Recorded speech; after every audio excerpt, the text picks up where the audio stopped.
Politicians, businessmen, monarchs, and other wealthy elites have a wide array of ship options available to them, some more practical than others.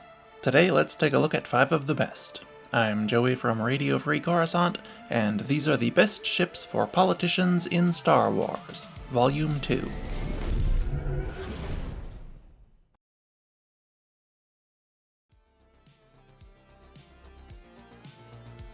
H2 Executive Shuttle.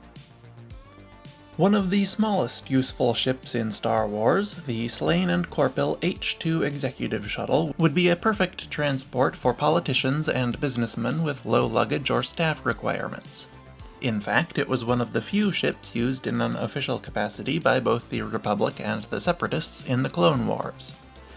Separatist parliamentarian Mina Bonteri and banking clan representative Rush Clovis both owned H2s, and even Chancellor Palpatine himself had one kept in a secret hangar near his office for quick evacuations or secret Sith duties. The ship was small, simple, and likely quite affordable and easy to maintain, while still delivering a premium experience and an air of refinement to the owner. Its tiny size limited the amount of passengers an H2 owner could take with them, but gave the ship the ability to park essentially anywhere, making it perfect for both more working-class politicians like Bonteri, and those with secret agendas and the need to conceal the ship when parked like Palpatine. The H2 measured 14.6 meters long by about 5.6 meters wide and 4 tall. It had a top speed of 875 kilometers per hour and likely a Class 1 or 2 hyperdrive. It required only one pilot and could carry 5 passengers and a small amount of luggage and consumables, probably enough for at least a few days of travel. The ship's price is unknown, but for its size and lack of sophisticated features, I would guess it to be around 25,000 credits. Theta-class Shuttle. Next up is the Cygnus Spaceworks Theta-class T2C Shuttle. In canon, this ship was only owned by Palpatine and a handful of others, as well as very limited use by the Imperial Navy, but in Legends it was implied to be quite popular with Republic and Imperial senators, with a large number of them being sold off at auction after the Senate was disbanded in 0 BBY. And it certainly makes sense that it would be so popular. It was comfortable and stylish without sacrificing reliability or capability. I just recently released a full breakdown of the Theta-class shuttle, so if this ship interests you, you should check that out next. The Theta-class measured 18.5 meters long by 29.3 wide and 18.5 tall. It had an extremely impressive top speed of 2,000 kilometers per hour and a Class 1 hyperdrive. The ship required a crew of only 1, though had seating for 4 additional crew. It could also carry 16 passengers, 50 tons of cargo, and 2 months of consumables. It was very well armed for its size, bearing 2 quad laser cannons and an automated laser turret. The Theta-class was on the opposite end of the price spectrum to the H2, well, assuming my price estimate for that was correct anyway, with a rumored price of 210,000 credits. A substantial sum, but well worth it for one of the best shuttles of its type. GX-1. Like the Theta-class, I will not dwell on the Lantillian Shipwright's GX-1 short hauler for too long, as I have recently created a very detailed breakdown video on that ship as well. But the GX-1 was far too good a fit for this list to pass up. The GX-1 was one of several ships furnished by the Galactic Senate for its members to take on diplomatic missions if they were unable to use their own or if they did not have a suitable ship for the job. But members of other organizations who do not have a garage full of these to borrow will without a doubt find the GX-1 to be a worthwhile purchase. It came in several variants, the most fitting of which was the diplomatic shuttle version. This came with a turret for defense, a very powerful communications array, and a hyperdrive-equipped escape craft for emergencies. However, if for some reason you are unable to procure a diplomatic GX-1, any of the versions will do fine.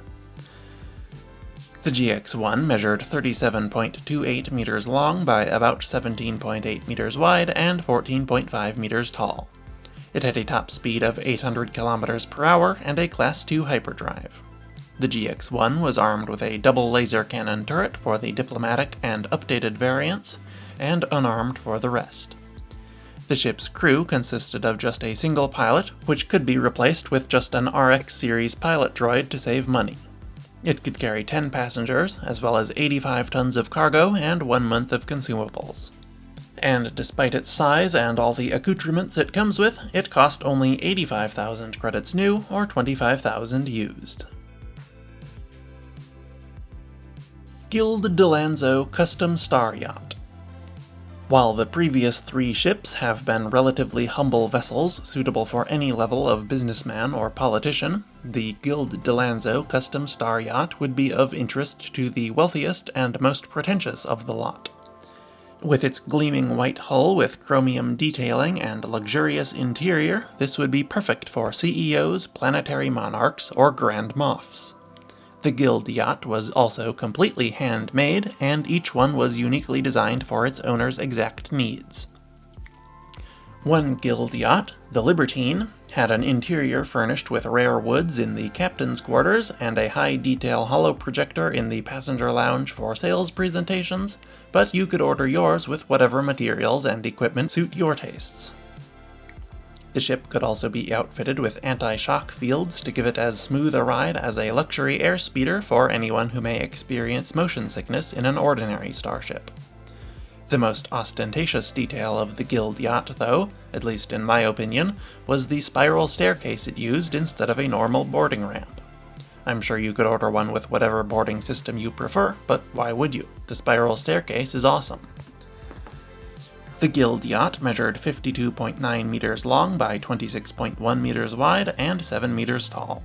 Its top speed was not publicly disclosed, but was described as being top of the line for civilian vessels, so probably around 1,200 kilometers per hour. It almost certainly had a Class 1 hyperdrive as well, and again, if it didn't by default, you could absolutely request one. All of these stats, except for possibly the size, are variable, as each Guild Danzo yacht is unique. The yacht required a crew of only 2 and could carry 14 passengers. Its cargo capacity is unknown, but was likely around 10 tons. Its price is unknown as well, and would obviously depend on what systems and materials you request for it. I would imagine a bare minimum of 500,000 credits if you opt for the cheapest options in every category, or up to 1 million or more if you go for exotic materials, additional technology, etc. A used Guild Danzo would probably be very hard to find, as their custom nature means most owners probably keep them for life and include them in their wills, but it was not unheard of for these ships to change hands, and they would probably run 300 to 700,000 credits secondhand.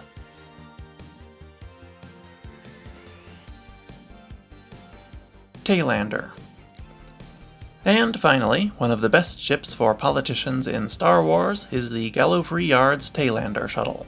These were commonly seen in use as passenger shuttles all across the galaxy, but they were often outfitted for private use as well. Senator Mon Mothma owned one called the Chandrila Mistress, and I expect they were popular with other politicians too. The Tailander was a convenient size and could be set up with a small office and living quarters for traveling to meetings, engaging in relief efforts, and other political duties. It's essentially just a slightly larger GX-1, so I'm sure you understand why I rate it so highly. The version seen in Star Wars Rebels appears to be quite different from the original live-action version, with several decks worth of windows and being much larger in size overall, but either interpretation would be perfect for your executive transport needs. The Taylander shuttle measured 43.5 meters long by about 19 wide and 11 tall. Its top speed was 950 kilometers per hour, and it had a Class 2 hyperdrive. It likely required a crew of 1 to 3 and could carry an unknown number of passengers. I would guess around 20 to 30. The Tailander was also used as a freighter on occasion, and as such could probably carry around 50 tons of cargo with passengers, or 70 tons without. Its price is unknown as well, but it would probably be about 95,000 credits new, or 40,000 used. And those are 5 more of the best ships for politicians, business executives, and other elites in Star Wars. Let me know which of these is your favorite, or what you would have included instead in the comments. like the video as well, and go check out the first installment of this topic next. Finally, thank you for watching, and I will see you next week. RFC, out.